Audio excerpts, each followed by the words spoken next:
What's going on, guys? JSGC here, and we are back. We're here again for another Manchester City transfer update. Now, unfortunately, I've not been feeling too well over the last few days or so, running on from transfer deadline day. So we are just going to be picking up the pieces of everything that we did miss on transfer deadline day, and of course everything that's come out post deadline day as well, and covering that all on here. Now, we of course won't be doing daily Manchester City transfer updates again now until the January transfer window, which City may end up being quite active in.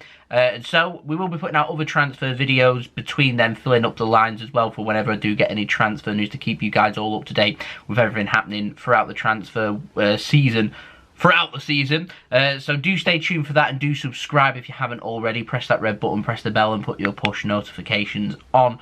Also, don't forget to check out my social media links. They're in the description below and sliding across at the bottom of the screen if you want to go and follow me on my Twitter and Instagram. My email also in the description below too if you want to hit me up for any sponsorships for any videos or any general business inquiries. Leave a thumbs up as well if you did enjoy this video, aiming once more for 300 likes. And also don't forget to leave your thoughts of what you made of these transfers in the comments below. But first, this video is brought to you by OneFootball. This video is brought to you by OneFootball. If you want to download the OneFootball app, all you need to do is press the link at the top of my description, which will take you forward to where you can download this app. The OneFootball app is extremely useful if you are a huge football fan just like me. It provides you with the latest footballing news, transfer news, and the latest videos as well. It is one source of information of where I get my transfer news from. It also allows you to see the latest scores with what's happening in the footballing world. If you just click on a game, including any Manchester City game, it will not only bring up the latest team news, but it will also bring up the latest statistics and keep you up to date with everything happening in that game. If you want to download this app, all you need to do is press the link at the top of the description to stay up to date. Thank you very much to OneFootball for sponsoring this video. It is much appreciated. If you want to go and check out the OneFootball app with all the latest football news, transfer news, as well as the latest scores, statistics, live league tables, what channel you can view the game on, and all that good footballing stuff, then do go and check out the OneFootball app through the link at the top of my description. Pressing that link will take you to the download page to download OneFootball. It's a free app to download, and downloading the app through that link also helps to support the future content created here on my channel. Without further ado though, let's crack on with this video. Firstly, Patrick Roberts, he's left Manchester City and he's gone and joined ESTAC Troyes on a season-long loan, of course, already part of the CFG. That loan move will see the end of his contract at Manchester City as well. So next summer, of course, Patrick Roberts will no longer be a Manchester City player. I'm not expecting his contract to be renewed. If it was going to get renewed, it would have been renewed just before he were headed out on loan. It hasn't happened, and so Patrick Roberts will be a free agent from next summer. However, of course, he's got himself a nice little loan move to France, so best of luck there to Patrick on his loan move. Also, Philippe Sandler, Goal were reported in France that he was set to join Troyes as well, of course, like I said, part of the CFG, and that did happen on transfer deadline day. So ESTAC Troyes managed to pick up Patrick Roberts and also pick up Philippe Sandler as well. To a couple of good loan signings that for them on transfer deadline day. So it'll be interesting to see how Troyes do in France and monitor their progress. Claudio Gomes, he's also left Manchester City. He's gone and joined Barnsley on a season-long loan. So wishing Claudio the best of luck on his move there as well for the season. Now, moving on, we've got an update on Yangel Herrera. Now, it's been reported by Joan Cami, a journalist working in Espanyol in Spain, saying that they were working hard to balance the numbers to try and make a move for Yangel Herrera, but they were confident that they could get that deal done on transfer deadline day. He then went out to Barcelona to go and have his medical ahead of a loan move to Espanyol, and that is now done. No option to buy for them. It's just a season-long loan. City, of course, were looking earlier in the summer at around £20 million to try and sell Yangel Herrera. I personally would have liked to have seen him around the City first team squad, but I'm sure there's no space in the squad to see how he would do, because potentially he could be a Fernandinho long-term replacement. So we'll see how he does out on loan, spending another season in La Liga.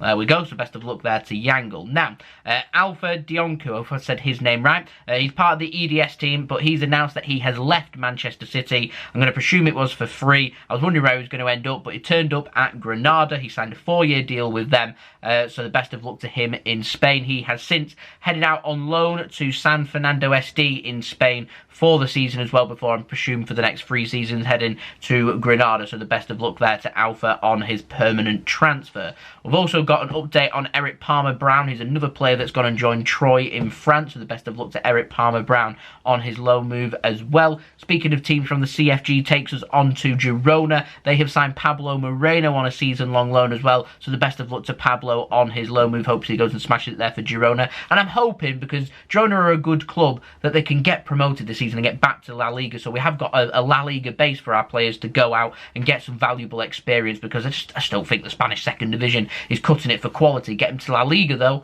certainly do think that is heading there for quality. Now, we've also got an update on Tommy Doyle. He has signed for Hamburg on a season-long loan as well, heading to the German second division. Big club. That's an interesting move, a really interesting move, and I'm looking forward to seeing just how Tommy does for the season ahead of assessing his situation again when he comes back to Manchester City next summer, as to whether we decide to loan him out somewhere else, whether we keep him around the first team squad, or even consider a permanent transfer with the potential of having a buyback option or something like that. So very interesting move, that one for Tommy. I'm wishing him all the best of luck on his loan move, and I'm wishing the best of luck to all Manchester City players that have left, not just on deadline day, but left City this summer, whether it's on loan or permanent deals. Always want to see Manchester City players doing fantastic when they do leave the club, like I said, either on a temporary or permanent basis, because, of course, it's a representation of Manchester City, how the academy is, and these are wonderful, fantastic football players, and I hope they all have a great time wherever they have ended up on their moves, and I hope they all go and smash it. Now, I've got a bit of contract news as well. Ederson, he signed a new contract. Sadly, not until 2028, which is what had been reported for the last couple of weeks. But he has signed a new contract. It's until 2026. It is a 5-year contract. And most importantly for Ederson, it's also a pay rise as well. Now, you may be wondering why City do these types of transfers. But City do that because these players that are working really hard, they're working their way up the pay scale. They're getting paid more money. And so they might be getting 1 or 2 years added onto the contract. A contract that's already long. But City just making sure they're getting a pay rise. And also, if any club was to come after these players, if we've got them on long-term deals, then we can be asking for a lot more money for our players if they do decide to leave, and not have a situation like we had, excuse me, with Leroy Sané. That's not what we want at all. And so City looking to tie them down. And I'm hoping with Ederson now signing a contract, I'm hoping Phil Foden, Riyad Mahrez, Raheem Sterling, these players will be next to sign new contracts at Manchester City and get their long-term future sorted. But another 5 years there of Ederson, which is fantastic news. Now, moving on to the ins, got some ins. Kayky, he's the first one I want to speak about. He's on his way to England, currently in Portugal, doing his 10-day isolation period, travelling from Brazil over to Europe. He's going to do 10 days isolating there before coming to Manchester and apparently bringing over his family as well. Looking forward to seeing Kayky come over to City. Wonder if he may be heading out on loan or not. I imagine he'll probably spend some time with the academy and see how he does on there. So I'm looking forward to seeing Kayky in a Manchester City shirt. I'm looking forward to tracking his progress and seeing how he performs with us. Very exciting. Not long now that we have to wait to see him at Manchester City. Now, moving on, Ronaldo saga. If you've been living under a rock, that's all done and dusted. It was thought that Man City were pushing hard for a move. Of course, we had the news coming out about 4 or 5 days before deadline day of City wanting to make a move for Ronaldo, and it was becoming more and more apparent that City could be his destination for the summer after he wasn't going to be staying at Juventus. Then, of course, Man United pipped Manchester City to the signing because they were willing to pay more money, not only to his agent, but also to the player and also to Juventus as well. And surprise, surprise, Ronaldo has chosen to join Manchester United, who he's most associated with anyway, signing a 2-year contract with the option of a third and signing him for 25 million euros from Juventus. And he's apparently on more than double what City were willing to pay for Cristiano Ronaldo. So we've just cost Manchester United a lot of money, but United will be delighted with getting Ronaldo back, getting the shirt sales, getting the fans into the stadium, getting the feel-good factor, getting the Glazers back on side. And so from a business point of view for Manchester United, they'll be very happy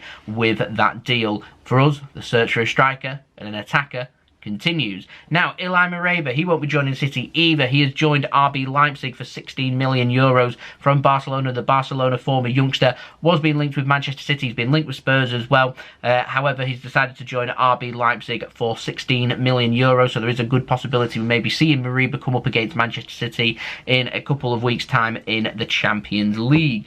Now, another player, very interesting this one was on transfer deadline day. And I was keeping my eyes and ears open and I was interested for about 30 to 60 minutes in this transfer. Comes in the form of Nuno Mendes. Now, it has been reported that Sporting CP, they were willing to sell for around 40 million euros. It came out the news that Man City and PSG were interested. That was according to Fabrizio Romano, and Sporting were willing to speak and negotiate the sale of his transfer. And then Bruno Andrade, I've not heard of him before, but he's a Portuguese journalist. He was saying that PSG, they were coming in, they were in advanced talks with Sporting CP over the transfer of Nuno Mendes, which of course has ended up being correct, and he said it was going to be a loan. 7 million euros is the loan fee that has been paid by PSG, and they have the option next summer to sign him for 40 million euros, which PSG apparently are keen to do, but they're going to see how he does for the season first, and then going to tie him down on a 5-year contract. What that means now is that Manchester City will not be signing Nuno Mendes, because if he doesn't do very well for PSG, City will walk away from Nuno Mendes, and if he does well for PSG,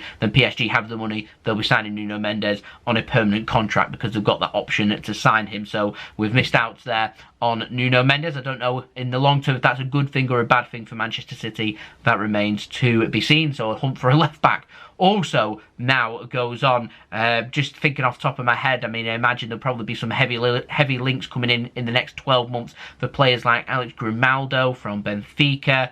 I imagine there might be a couple of bits of interest from some other left backs from around Europe. We've previously been linked with Gaya, however you say his name, from Valencia, and I'm sure there'll probably be a couple other names. Theo Hernandez from AC Milan might be another one we might choose to have a look at. People are saying they have a move for Bayern Munich's Alphonso Davies, which I think is a bit unrealistic. So that remains to be seen. That gives me something to speak about for the next 6 to 12 months, though, whilst that situation potentially gets sorted. But with Benjamin Mendy being remanded in custody, there is a possibility that we may be without a natural left back going into the season, but City have chosen not to address that. So, like I said, time will tell as to whether that's the right thing to do or not. Now, last story to speak about comes in the form of Erling Haaland. Do want to keep an eye on this one. Very interesting. Now, Martin Blackburn at The Sun, reliable as well, saying Man City, they are interested. Manchester United are interested too. Neither club are interested in signing him from the summer that's just gone by,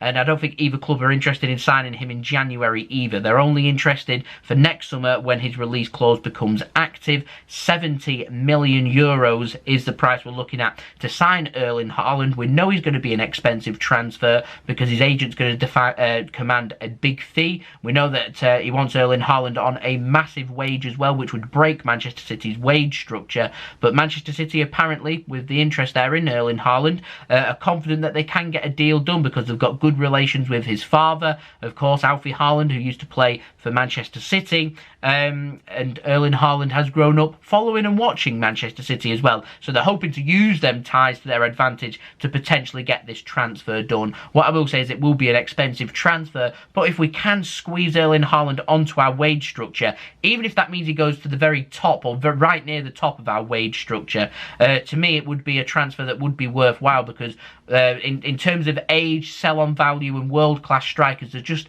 not that many options. And so if you want to settle on someone that's fantastic like Erling Haaland, you're simply going to have to pay it. We haven't done that with Harry Kane. I have my suspicions we won't do that with Erling Haaland either, but there's coming a point where we need to do that if that's what we want. Otherwise, we're missing out on our top transfer targets. So we'll see what direction we go in. I've got a feeling it's going to be probably a lot more Erling Haaland links over the coming weeks and months into the next year as well. So there we go, transfers all done and dusted for the 2021 summer transfer window. It's been my privilege covering this for you guys up until me falling ill on transfer deadline day for everybody to enjoy. So thank you everybody that has stayed tuned and supported my channel through this summer and all the other summers and all of my content that I've been producing for you guys since my formation in December of 2016. It is much appreciated. We've got lots more content coming up with Manchester City, including some transfer videos, a transfer review coming out as well, hopefully over the next day or so for you guys to look forward to. Got plenty more content for everybody to look forward to. Going to be doing some stuff on JSGC Football, newly formed channel, link in description if you want to go check out my partner channel. I've got some work with Mixed as well, so lots for everybody to look forward to. Lots more City content, reviews, previews, live watch alongs, match vlogs and everything to look forward to, so do stay tuned for that. Plenty more JSGC content and Manchester City content to come, so do subscribe if you haven't already. Press that red button, press the bell and put your push notifications on.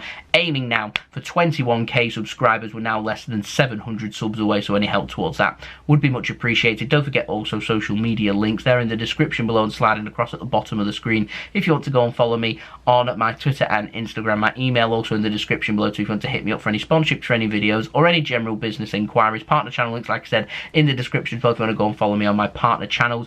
And also don't forget to leave your thoughts on what you made of these transfers in the comments below. Do you think we should be making a move for Erling Haaland? Let me know. We've missed out on Nuno Mendes. What are your thoughts? Don't forget to leave your well wishes as well for all the players that have left Manchester City on transfer deadline day, and also leave a thumbs up if you did enjoy this video. 300 likes is the aim. Also, do go and check out today's video sponsor, OneFootball, which will keep you up to date with all the latest football news, transfer news, as well as the latest scores, statistics, live league tables and all that good stuff. Link is at the top of my description. Pressing that link would be much appreciated by me. It does help to support the future content created here on my channel, and it's also a free app to download. And I'll see you all again very soon for the next Manchester City video, which, like I said, will be a transfer review from this last summer that's just gone by. So stay tuned for that. Plenty of interesting things to dig my teeth into. So I'll see you then. So I've been JSGC. Thank you everyone for watching. I hope everyone is safe and well. Peace.